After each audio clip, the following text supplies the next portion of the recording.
What's up, guys? How are you? I'm back, and hopefully I can do a little presentation and unboxing, as you see here.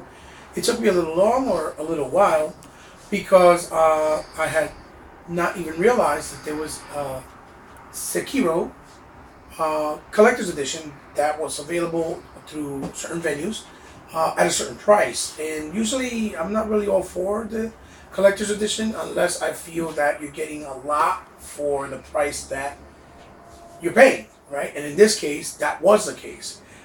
This is the Xbox One version, and I definitely know that a lot of people haven't reviewed the Xbox One version, so I figured, why not? Let me do it.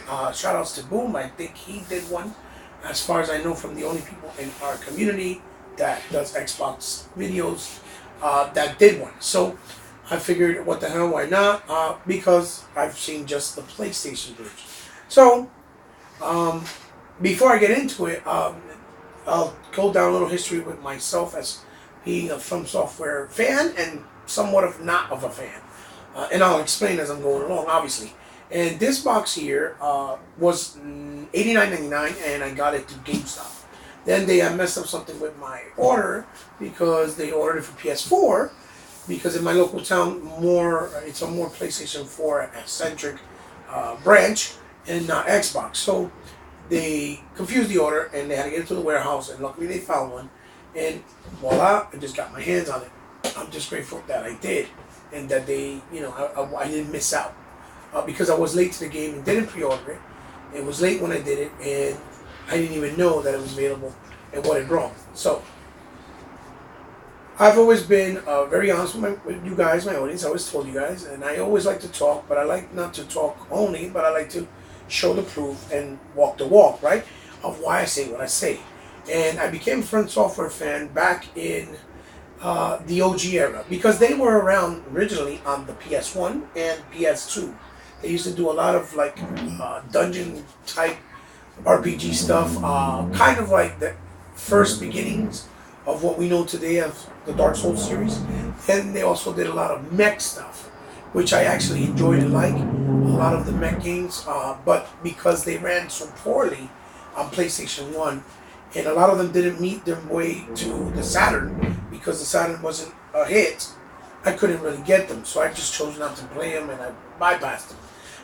Until the Xbox One came out, and Sega made the announcement that we're doing 12 exclusives games, and it ended up being, I think, 15 or 14.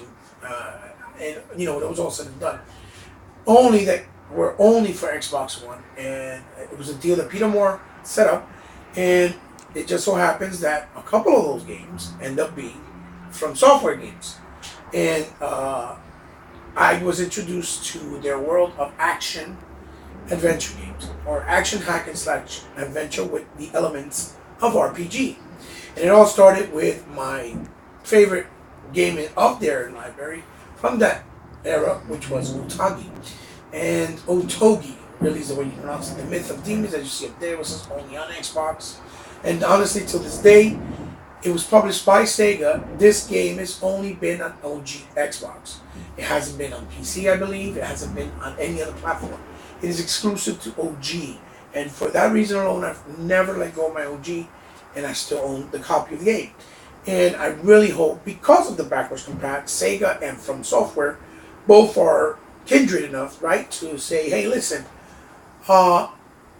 let's let it be backwards compat with the 4K textures, because I really would love to revisit this in a 4K texture update, because it's been a while. And I never really got to finish all of them in their entirety, because I had a lot of weapons. This game alone here had 128 weapons, and you had to level up each one, and it was just so many. And I actually used a cheat code that I found in one of those cheat book magazines that let you unlock all the weapons. Not unlock them with their fully upgraded, but at least unlock all the weapons. So I didn't have to look for them, because it was a big grindy game, like a lot of some software games. And then you also, and then I would have to level them up each one as I used them. And this for me is probably their best action adventure game, not the Dark Souls series. No, I don't like that gameplay style. And of course, if you know about Otogi, they did Otogi 2, which also came out on Xbox. And Gratefully so, because this was supposed to be a Japanese exclusive. It was only going to be out in Japan. But they found a way, they brought it out, and I have my hands on the copy still. This one had Raiko, which he's actually a blind samurai, and five other protagonists that helped them alongside that were also members of, the Immortal Warriors, which are what Otsagi is, what Raiko is. And this is a hidden gem as well, a masterpiece in its own right, especially for the time. And this also had one of those levels where one of the bosses is like the new Sekiro, focus it by tapping on the screen. Like Sekiro, where you're fighting a boss that's on a horse. And as soon as I saw it, it reminded me immediately where you fight this. So I might showcase it at one of my retro game nights so I can get to that boss and show you guys. So this is my second favorite game from them. Then I was introduced and ran into one of their mech games, which is called Murakamu. That's what it's called, Murakamu. Sorry for the pronunciation, but a really fast-paced mech in the From Software style with over-the-top action scenes. Fantastic game. Also an exclusive, as you see, only on Xbox on the top. That a lot of people maybe never play because it's called Renegade Mech Pursuit. And I think in Japan it was named something else. But I also own it still, and I hope this goes backwards sometime. Then, of course, we started the 360 era. The 360 era, as we all know, a lot of people know them for Dark Souls, but when it first started, it wasn't Dark Souls because they were doing something with PlayStation 3 called Demon Souls, which nobody bought. It sold like 8,000 copies, and it flopped horrendously, and nobody talked about it. But what they did do was they did this little game here, and it wasn't them. This was actually done by Ubisoft, and they did do this game. This is a From Software game. And pause that a second. Okay, guys, I'm back. Sorry for the little interruption. My phone was ringing. This is an action RPG, but it's turn-based, and it's called Enchanted Arms. And I really didn't like it too much, but the design level and the aesthetics of the game and the worlds and the boss fights, like every From Software games, are fantastic, phenomenal. State-of-the-art masterpieces. Their art style for all their games are second to none. But why I did own it because I got it for $2, me and my son, and secondly because there was a guest character which was none other than Raiko from Otogi, and a lot of people may not know that, but you unlock him and you can play as Otogi, which is Raiko, in this game, and that's the reason why I picked it up, just to own it, and maybe someday I'll try it, but I don't like turn-based RPGs. I like to have more control over my games in RPG or otherwise. But where I did, started hearing a lot of buzz and got extremely excited was when they showed a game in Tokyo Game Show. I remember it was, I think, 89 or 88, 98, something like that. It was 98 when they were showing for 360. I could be wrong, but I think it was 98. They were showing ramblings of a game that they were making, and this game looked basically like Ninja Gaiden on heroin or crack. It was over the top, very cinematic, a lot of QTs that came along with it, but it had a rewind system.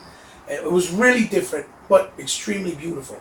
And that game was none other than Ninja Blade. And Ninja Blade made me a From Software fan and a From Software believer, because at this time, and still to this day, there's not many people that can make action games that are really over the top, that make you get goosebumps and that give you that adrenaline.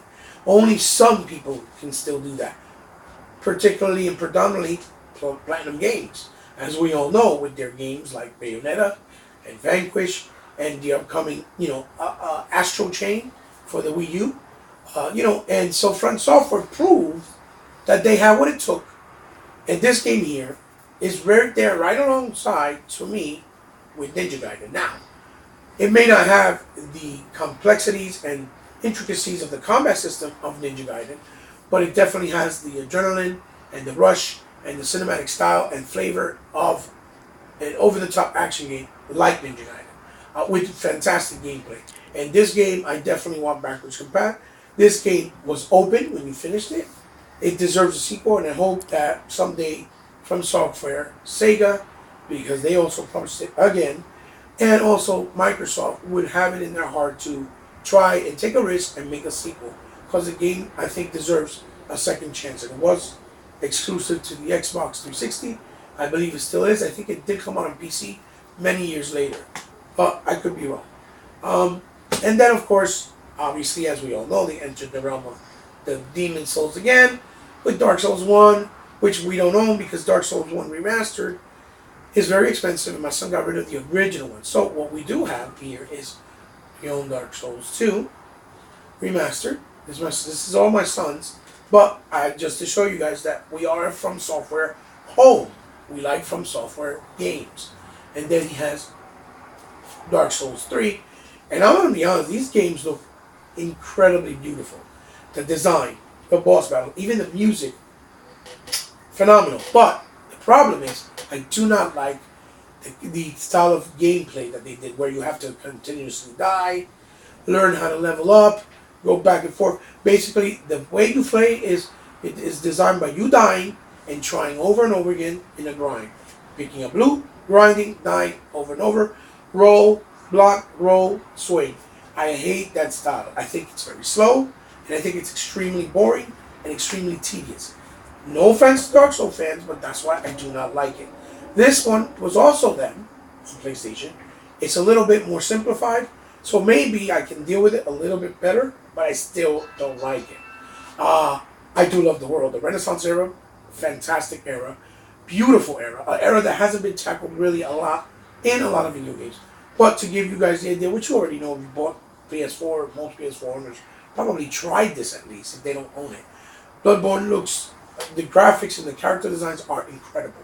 Same thing like the in the From Software style, like the bosses, but extremely unforgiving too.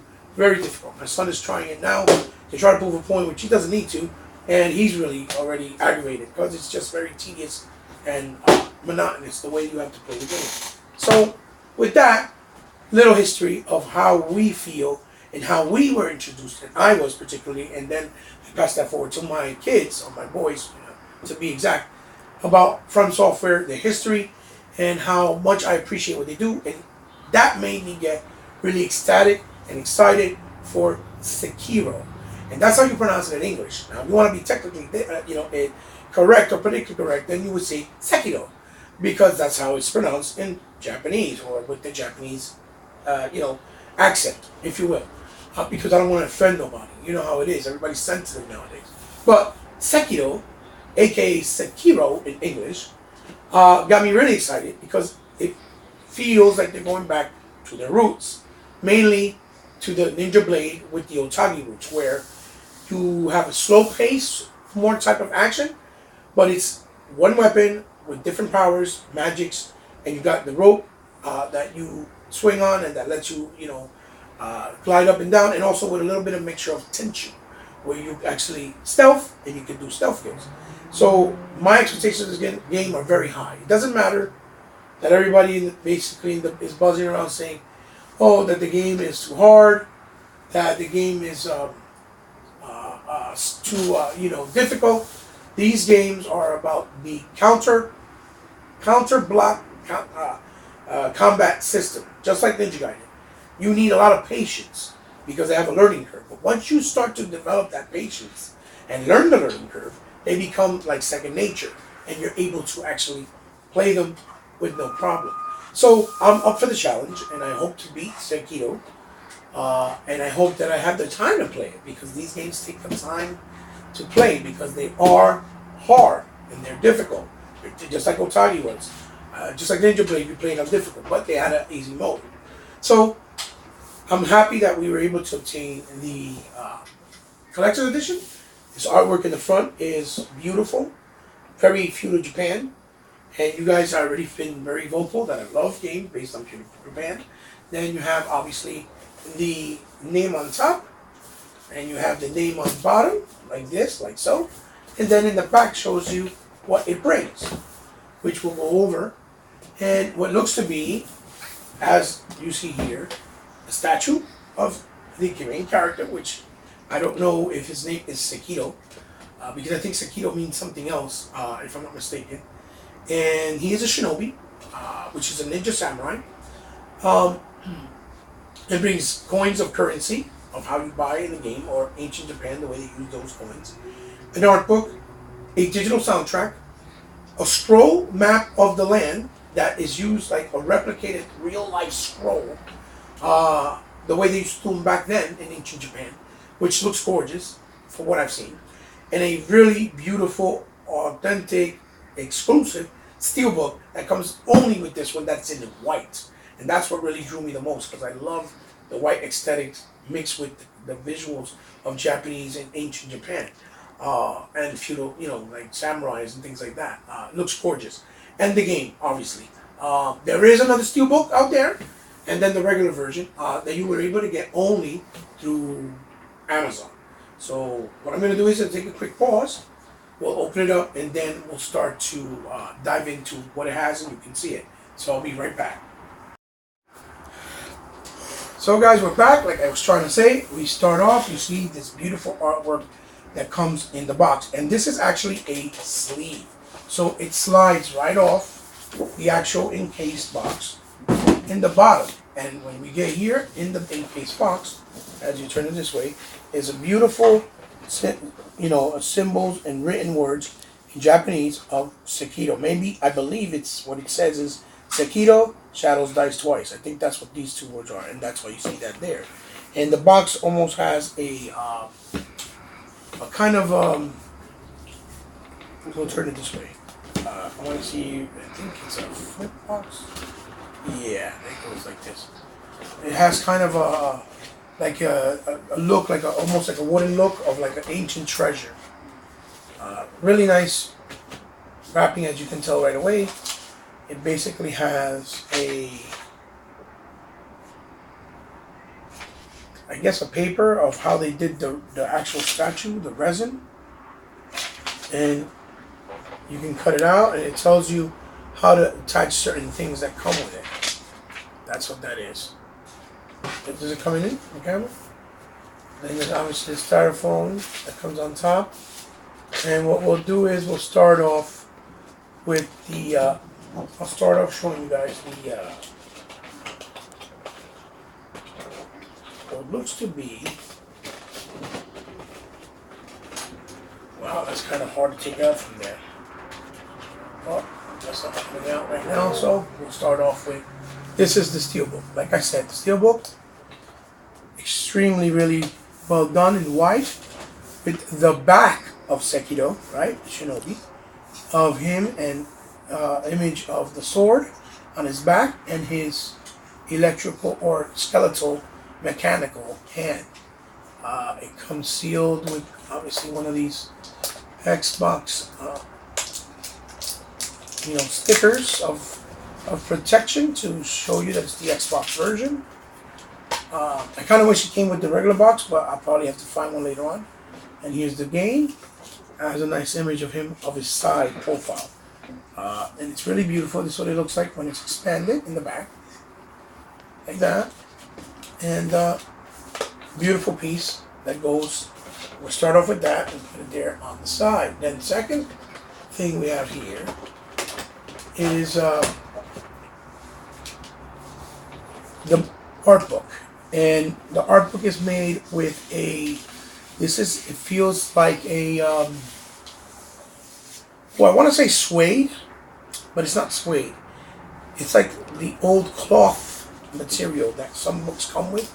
So you can tell it's done really nice, with a very high quality feel. You open it up and you see in the seams there. When you turn it, you have the nice glossy, really good style of paper with coloration. And we start off with our first piece of art there, which looks phenomenal, beautiful, very beautiful, of Sekiro himself. And then it says content next, and we'll show you a second image, not to spoil it for you guys, of the land at night with the moon, really nice, and him and a child, it looks to be. So this is really nice. It has really nice material, and it feels really high quality, and I like that. It's really, really nice. Then we have here Here's the digital soundtrack. It comes obviously with a code. Can't really show that to you guys, but there it is, a code. Comes like this, just a piece of cardboard, and that's it. Soundtrack. Some legalese.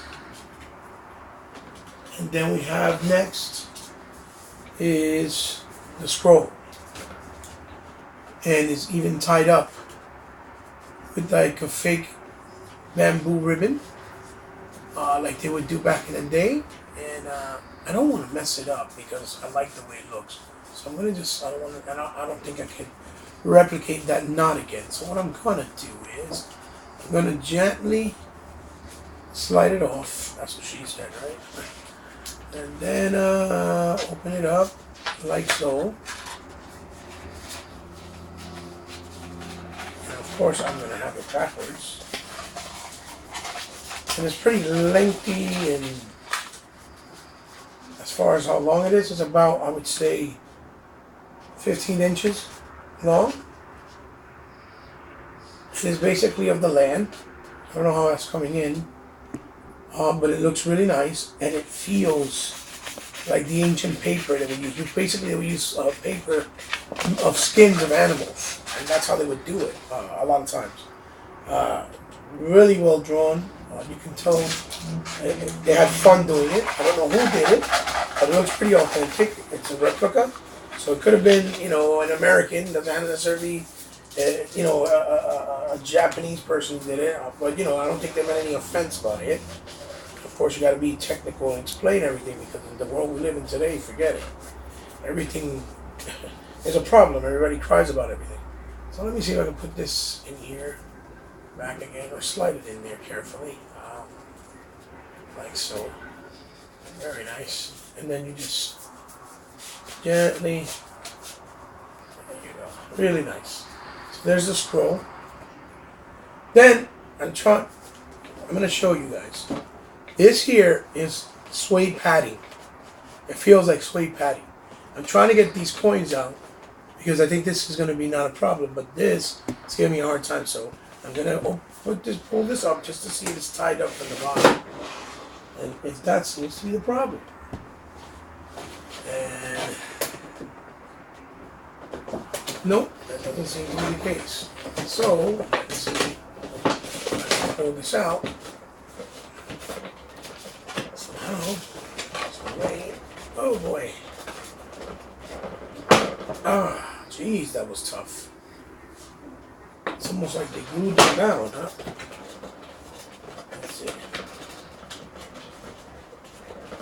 Holy mother of Jerusalem, that wants to stay there. So, this is what it looked like. This is what old currency looked like in ancient Japan. I think this was like what would be our quarters, our nickels, our dimes, our pennies. But this is what their currency, specifically and particularly, I think it was with gold. And they're all the same. They have the same marking. As you see here, they have the same exact marking. They have the same exact marking. Really nice. So they feel weighty. They have a lot of weight to them for that authentic feel and replicization. I don't even know this is the way you pronounce it, but you hear it, and it looks really nice. It looks like dithered and weared and aged gold, which is a really nice paint job they did. I'm pretty sure that's how they had to replicate it, as a paint job. So they are really nice. It's pretty cool. I mean, little things. These are things probably 90% of the people are like, I don't care about that. But it's nice nonetheless, especially for people who like collecting and things that are nice. So the last part here, this looks to be tied down. Let me see if I have an info on here. Give me a second. Is that the only one?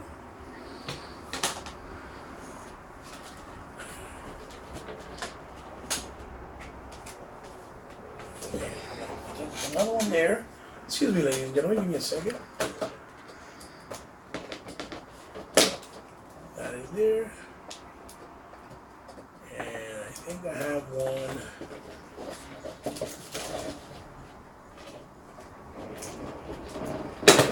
Also right there. There we go. So, the last part of this collector's piece we'll pull out and is take this, remove this.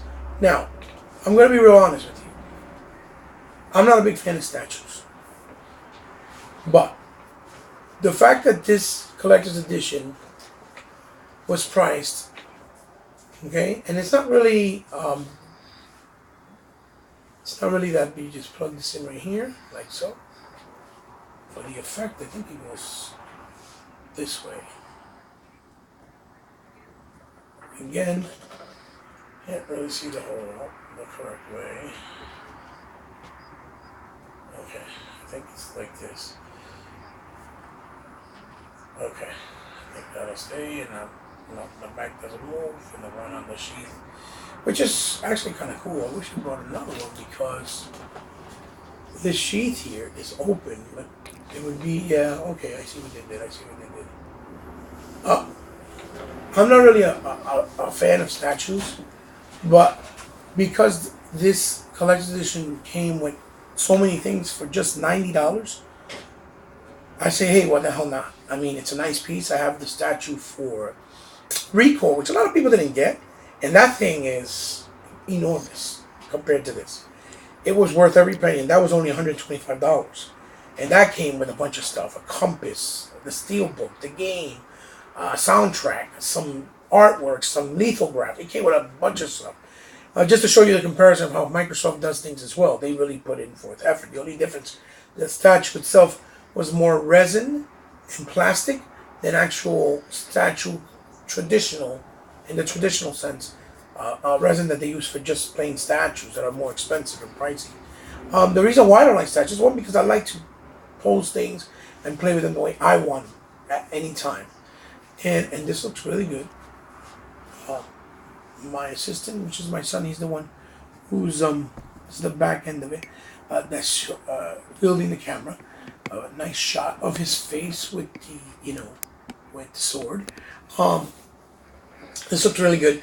It is about, maybe, if I had to take a guess, 7 inches in height from here to, from the stand, which is rocks and stone, to the top of the hilt on the sheath of the sword, to the side of his head, the upper top of his head and the ponytail, or samurai tail. It's about 7 inches, maybe 7 1/4, just by looking at it, because of my experiences with obviously collecting. And I'm probably wrong, but I don't think I am. This piece alone, I think it's worth it, because it's a nice piece. Something like this usually goes from $50 to $100 by itself in the market. And the fact that it's from a game that is new, that it's a new character, it's a new intellectual property, it's nice to have a piece like this, because you're definitely going to go well and complement well with your collections, especially with a lot of you guys that like to put your video game memorabilia, because that's what it is, a video game memorabilia. And I think it's worth it just for the statue alone. The fact that it comes with the digital soundtrack, the fact that it comes with the art book, the fact that it comes with the steelbook, with the scroll, with the statue, with the coins, and obviously the obvious piece of all, which would be, let me put this on the side here, actually, which would be, I don't know if it's going to be straight, but I'll try to make it look straight. And the fact that it comes with the game itself, right? The game itself and all these wonderful little collectible memorabilia. I think this is one of the best so far collector's edition that have come about so far in this generation that we've had so far. And I know the Division did a really nice one as well. And I didn't realize that it came with an actual figure that is fully articulated, soft goods, that looks to the quality of Hot Toys. For those of you who know what Hot Toys is, knows exactly what I'm talking about, or what kind of quality I'm talking about.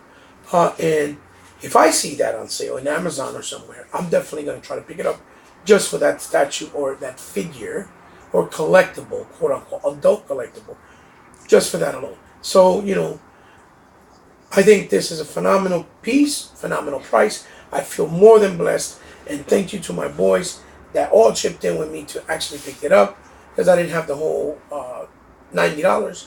And they all helped in and chipped in.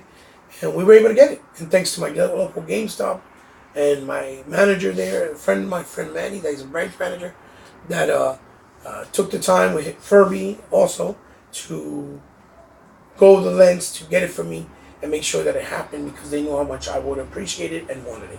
So guys, thank you for joining me in this unboxing. I hope you enjoyed it. I hope I didn't bore you to death, right?